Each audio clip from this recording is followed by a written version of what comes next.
Hello, welcome back to the channel. আশা করি যে যেখান থেকে এই ভিডিওটা দেখছো ভালো আছো, সুস্থ আছো আর সেফ আছো। তো আমার most of the morning start হয় আমার বাগানের ফুলগুলোর সাথে। আর যেহেতু এত সুন্দর ভিউ আছে বাড়ির সামনে, সেই ভিউটা দেখতে দেখতে তো এখন সানরাইজ হচ্ছিল। উঠেই জল খেতে খেতে কিছুক্ষণ এদের সাথে টাইম স্পেন্ড করলাম আর ভিউটা এনজয় করলাম, ওয়েদার এনজয় করলাম। আস্তে আস্তে ঠান্ডা পড়তে শুরু হয়েছে আর ফল কালারও দেখা দিতে শুরু হয়েছে। আজকে আমরা গেছিলাম আমাদের চোখ দেখাতে। তো না, নীল কাঁদছে না, নীলের চোখে ড্রপ দেওয়া হয়েছিল, আগে ওকে দেখা হলো, তারপরে আমি গেছিলাম। এখানে চোখ দেখার প্রসেস হচ্ছে একটু এরকম যে তোমার যদি নিজস্ব চশমা অলরেডি থাকে পাওয়ারে, যেটা আমার আছে, তো সেটা পরে আগে ওরা দেখা মানে পরে রিড করতে বলবে ওয়ার্ডসগুলো, and then they will check with another অনেক ডিফারেন্ট মেশিনের সাথে চোখ চেক করবে, আলাদা আলাদা অ্যাঙ্গেল থেকে ওরা ক্লিক করবে অ্যান্ড দেন ড্রপ দেবে চোখে। এগুলো করে ডক্টরের অ্যাসিস্ট্যান্ট। লাস্টে ডক্টর তোমার চোখ দেখে। তো আমার পাওয়ারও বাড়েনি, বাট হ্যাঁ, চোখটা ড্রাই আছে বলে আমাকে ডাক্তার কিছু ড্রপ নিতে বলেছে চোখের। আফটার 2 মান্থস আমার আবার রিভিজিট আছে। এখানে যদি আমার চোখটা দেখো, ভালো করে দেখলে বুঝতে পারবে চোখে ড্রপ দেওয়ার জন্য আইলেট বলগুলো কত বড় হয়ে গেছে, বিশেষ করে ব্ল্যাক পোর্শনটা। আর এটাতে না চোখটা সেন্সিটিভ হয়ে যায় বাইরের ব্রাইট লাইট থেকে। তো আমি তো পাওয়ার গ্লাসেস পরে গেছিলাম, তো বাইরে ব্রাইট লাইটে যাতে আমার ফট করে অসুবিধা না হয়, ডাক্তার এটা আমাকে দিয়েছিল। খুবই ইনোভেটিভ ছিল। আর হ্যাঁ, সেদিন ফিরে চান টান করে তারপর আমি লাঞ্চ গরম করেছিলাম। লাঞ্চে আমি বানিয়ে গেছিলাম হচ্ছে ঝাল ঝাল করে মাটন কষা, আর তার সাথে ছিল বাঙালি স্টাইলে মিষ্টি ফ্রাইড রাইস, যেটা হালকা মিষ্টি হয়। তো এই কম্বিনেশনটা জাস্ট অসাধারণ। আর এখানে না খুব ভালো মাটন পাওয়া যায়। মাটন আমি এখানে কোনো সময় কুকারে কুক করি না, অলওয়েজ কড়াইতে করি। একটু টাইম লাগে, বাট জাস্ট অসাধারণ হয়। আর কম্বিনেশনটাও অসাধারণ ছিল।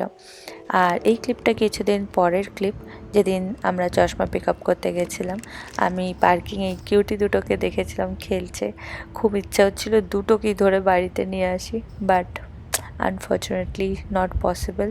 I wish maybe someday. আর সেম ভিউটা দেখো ইভিনিংয়ে কত আলাদা লাগে, সেটাই শেয়ার করলাম। চাঁদটা এখানে বাই দ্য ওয়ে খুব ব্রাইট লাগছে, বাট অ্যাকচুয়ালি ওটা লাইট নয়, চাঁদ, সেটাই বললাম। মাঝে মাঝে খুব ভালো ক্যাপচার হয় যেদিন চাঁদটা খুব একটা ব্রাইট থাকে না। আর হ্যাঁ, আজকাল অন্ধকারও খুব তাড়াতাড়ি হয়ে যাচ্ছে, কারণ শীত পড়তে শুরু হয়েছে।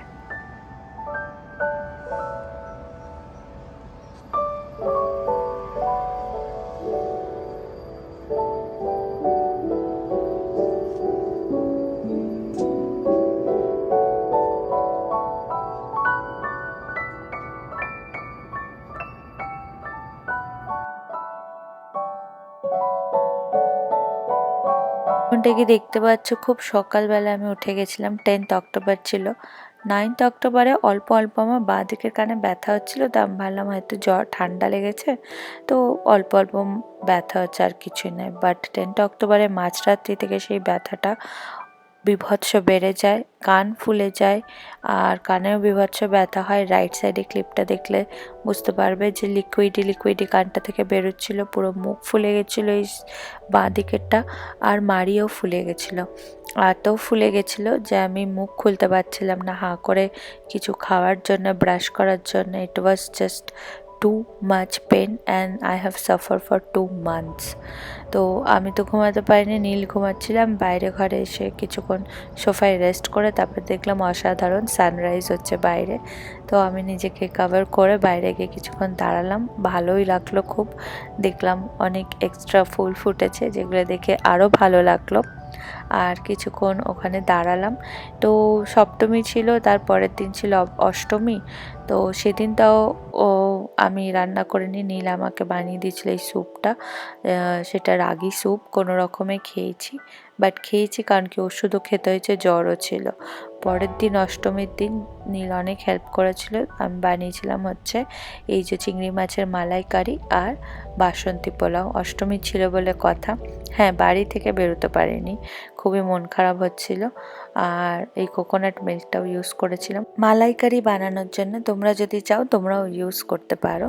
আর একদিন বানিয়েছিলাম রাসাম, কারণ কি আমাকে ইজি খেতে পারবো, বেশি চেবাতে হবে না, ওরকম বানাতে হচ্ছিল। তো রাসাম বানিয়েছিলাম, যেটা টমেটো স্যুপের মতন হয়, ভাত দিয়ে খেতে ভালোই লাগে। যেহেতু আমার জ্বরও ছিল, তো ওভার দ্য কাউন্টার এখানে যা ওষুধ পাওয়া যায় জ্বরের জন্য সেটাই খাচ্ছিলাম। আর মুখটা দেখো এখনও ফুলে আছে, 3 মাস লেগেছে এটা রিকভারি হতে। এখনও আজ যে আমি ভয়েস ওভার করছি 10% এখনও আছে আমার। বাট হ্যাঁ, আমি বাড়িতে প্রচুর ভালো ভালো রান্না করে খেয়েছি। এখানে আমার নর্মাল সময় বাইরের রান্না ভাল লাগে না, তো যখন অসুস্থ আছি তখন তো আরোই ভাল লাগবে না।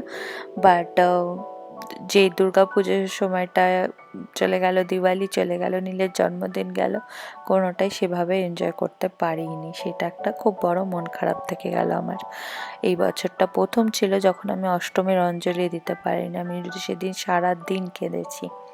তো যাই হোক, একদিন বানিয়েছিলাম aromatic Arabic rice and grilled chicken with salad, যেটা এখানে দেখতে পাচ্ছ। আর হ্যাঁ, আমার যত মন খারাপ হোক, রান্না করলে আমার মন খুব ভালো হয়ে যায়। স্পাইসের গন্ধ শুকে নানান কালারফুল ভালো ইয়ামি ইয়ামি খাবার বানিয়ে, কেউ কেউ বিশ্বাস করবে, কেউ কেউ করবে না, বাট সেটাই সত্যি, আমার রান্না করতে খুব ভাল লাগে, আমি খুব খুব ভালোবাসি। একদিন স্ক্র্যাচ থেকে পিৎজাও বানিয়েছিলাম, ওটা ছিল ডোটা।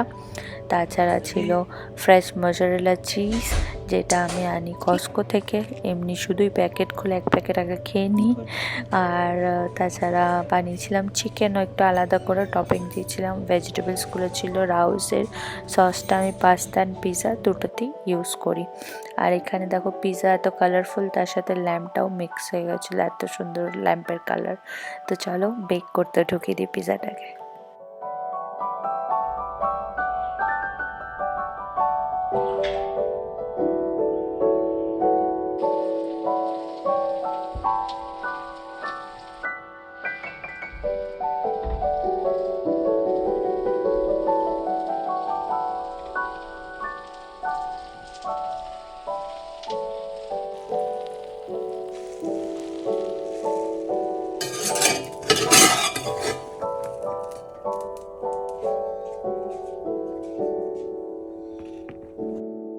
তো আরেকদিন বানিয়েছিলাম দহি ফুচকা।